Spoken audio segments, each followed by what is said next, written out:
joined by the former Conservative MP Laura Sands, who chairs the European Movement, and by UKIP's trade spokesman William Dartmouth. Welcome to both of you. Good morning. Laura Sands, first of all, even if the Prime Minister reaches agreement on all of these issues, the four key ones that we've outlined, will anything substantially have changed with our relationship with the EU?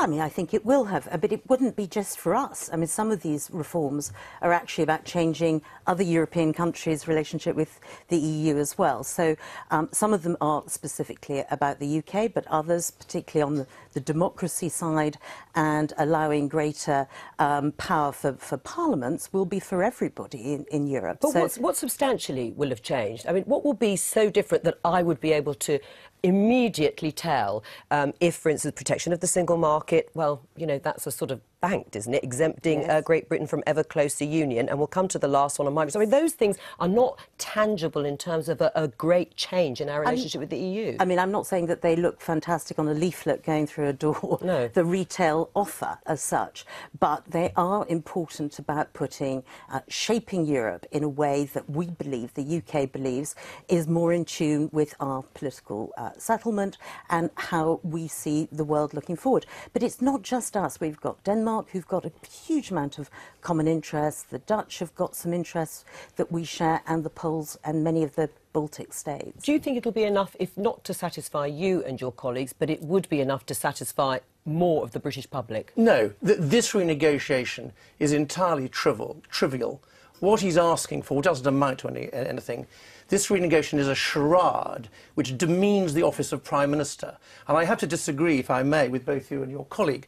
Fiddling about with benefits, you described it as the big one. It's not. It's a very little one. But it's the big one for the Prime Minister, isn't it? It shows the paucity of the Prime Minister's demands that it considered that fiddling about with the benefits could basically be described as the little one. Now, of course, I believe that either you're a political union or you're not, but a serious renegotiation would ask for a reduction in contributions, an end to open borders, and a repatriation of fishing. And incidentally, repatriation of fishing grounds was Conservative Party policy before David Cameron became leader. So one of the reasons I left the Conservative Party after 35 years. All right, well, let's go to... I mean, what do you say to that?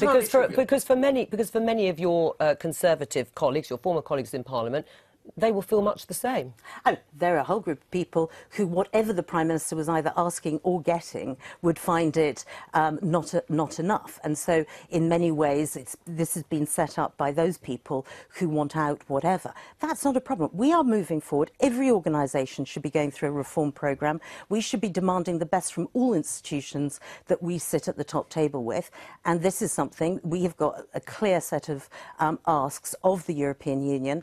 And I hope and expect that we will get quite a lot of what we need. In your mind, Digby Jones, listening to both William Dartmouth and Laura Sands, who is right? Is this trivial? Is this shopping list from the Prime Minister meaningless, a fig leaf? Or is it, as Laura Sands, important in a broader sense of changing the whole direction and nature of the EU? It depends on the jury that's going to judge the word trivial and judge the word reform. You see, if this is a party political exercise where you've got a leader of a Conservative Party trying to sort out his backbench, then it's not trivial. How does it look to you? Well, the problem is I stand for business, right?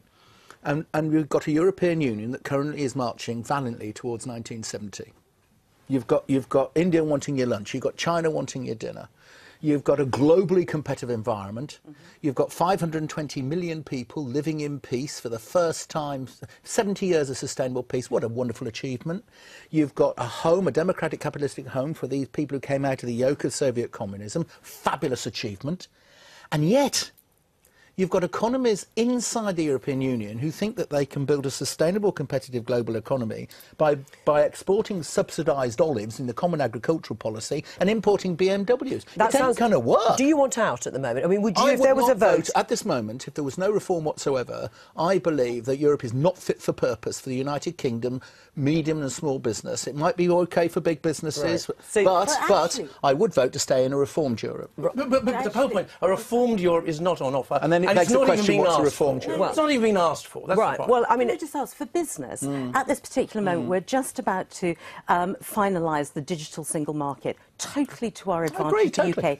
The services single market, totally to the UK's We're in violent advantage. agreement. I'm not. And so if in you a noticed, strange way... why is it you guys hang on, has to be always one at a go time. polemic, don't you? You guys are all about either yes, no. It's not Can't that. you understand that there's the average businesswoman in Britain? The average businessman in Britain actually looks at this holistically, and they look at it in global competitive Digby, terms. And John there's some Cridland- great stuff going on for Europe, but there's some great stuff that isn't. Can I just say that John Cridland, though, head of the CBI, is all for in. Even I got the feeling if there isn't as much reform as there would be, and he thinks that he represents the voices of businessmen and businesswomen. You know, I think you never ever bought a house by offering the vendor the whole asking price on day one. And at the moment, the CBI have been engineered into a position where that's where they are. They need actually to take a deep breath. They need to go back to their roots and say, when the democratically elected Prime Minister of this country comes back with what he's going to put to the people, we, the CBI, will then poll our members and then tell you what it is. That's what it should be. Can I just ask William Dartmouth, because those who wish to leave the EU often cite Norway as an example to follow, but you will know... No, but people do cite it. I mean, maybe not be you, but people do. But do you accept that even from Norway's perspective, certainly at an official level, the Foreign Minister recently wrote in The Guardian that Britain shouldn't choose his country as an example, as they would still have to accept freedom of movement and accept directives from Brussels. So this idea of being outside the EU but still in the sort of broader economic area, you would still be subject to those restrictions? No. I've been trade spoken for 5 years. Not that anyone who ever watched the Daily Politics would ever know that. So I've never been on it once. Well, they do now. They do now. They do now, indeed. We don't put forward the blueprint of either Norway or Switzerland, or for that matter, Iceland, because we are the fifth largest economy in the world, and providing we don't have politicians at our head like David Cameron, who sells the past before it's even begun, we would be able to negotiate a much better arrangement. What makes you think... Sorry, just on that. Can I answer your second question? Yeah, all right, then we'll come back to it. Can I answer your second question? Yes. The fact of the matter is that in the European Union, we have 8.24% of the votes in the Council of Ministers. If Turkey gets in, which is what the Conservative Party and the Labour Party want, it'll be even fewer. MEPs aren't particularly important, but we have less than 10% of MPs. We have 1 out of 28 commissioners. We have and also, in the councils of the world, particularly in trade, our voice is muted as 1 out of 28. But the short answer to your question is, both Norway and Switzerland have better arrangements than we do, but we can do better than either of them. What is absolutely extraordinary is the idea that we're pushed around by the dastardly foreigners when we're in the EU, and the day we come out of the EU, we're so strong, so powerful, got so much leverage that we're going to be able to get this phenomenal deal. But either one or the other. First of all, on day one, we can reactivate our seat at the World Trade Organization, which has been in abeyance since 1973. No, World Trade Organization. Not immigration. Right, but hang on, and we could no longer see, and we no longer have to have open borders. William, one thing on that, what Lauren Sazzy says, what does make you think, and you're so convinced that Brussels would negotiate for us such a great deal? I mean, why would they if we'd pulled out, which they don't want us to do? Well, I'd like to point out to you, if I may, that the 3 biggest exporters to the European Union, namely Russia, China and the United States, do not have a trade deal. 6 out of the 10 biggest exporters do not have a trade deal. But you would want a trade deal. 11 out of 20 do not have a trade deal. So it's not absolutely necessary. But in practice, because we run a very, very large deficit, it's about £687 billion since we joined, a trade deal isn't necessary, but it's absolutely inevitable because it's in the economic interests of Brussels and Brussels businesses for there to be let me just briefly move on to the issue of accessing in-work benefits. Yeah. You said that's trivial too. Is that important in your mind? If in-work benefits could be limited for 4 years... Reform should go further than this, because what we need... I'll give you a good example. One of the companies I chair, we can't get enough engineers. We have job offers out to Indian university graduates, can't get them a visa because the government says they want to cut down in immigration.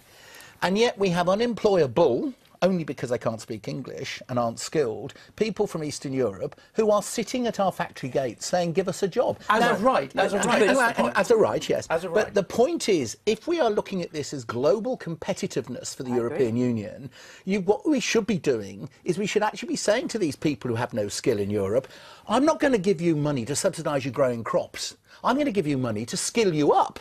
And then you're very welcome to come to Britain. All and right, have but a on job. that basis, at the moment, you're not fit for purpose. How realistic is that? Because we've heard President Martin Schulz. It's not an English exceptional issue. Yes, this should be a European Union issue. Is it achievable? I mean, it's not achievable, is it, under the current principles of the European Union? It is a cornerstone. It would be seen as discriminatory. So, in your mind, is it achievable for David Cameron to get 4 years, or will he have to impose the same restrictions on British citizens?